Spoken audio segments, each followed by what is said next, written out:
British Prime Minister Boris Johnson is resisting calls from within his own party to resign over a lockdown party scandal that has prompted several letters of no confidence. Joining us live from the UK now is Ian Woods to bring us up to speed with quite an eventful day. Ian, good evening where you are. Can you tell us what happened today? He's still there, but for how long?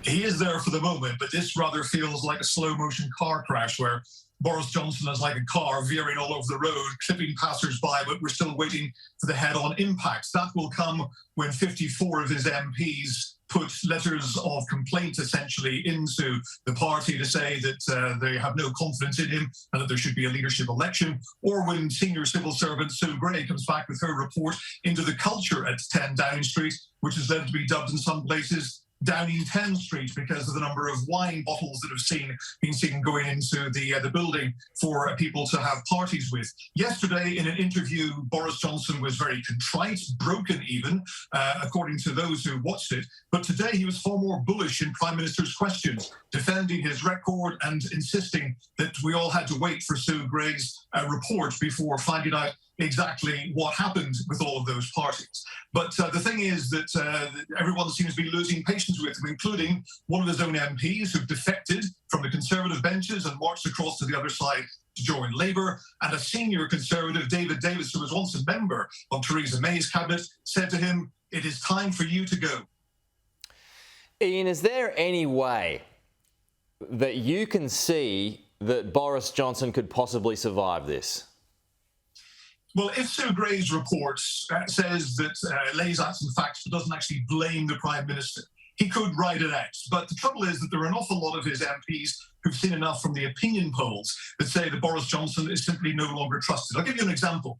Over the course of the last few weeks, as details of these parties in Downing Street have emerged, first of all, he said there was no party. Then he came back and said, well, if there was a party, I wasn't there. Then his latest excuse was, well, I was there, but I didn't realize it was a party. And then finally, yesterday, we had him saying, well, I realized belatedly that it was a party, but I didn't know it was against the rules. And this coming from the person who actually set the rules that said you could only mix with one person outdoors at the time. So a lot of his MPs are just despairing of this, despairing of opinion polls which suggest that only 12% of the voting population actually believe him now. And as one pollster said, more people believe that the moon landings were faked. And is Keir Starmer seizing the moment, Ian?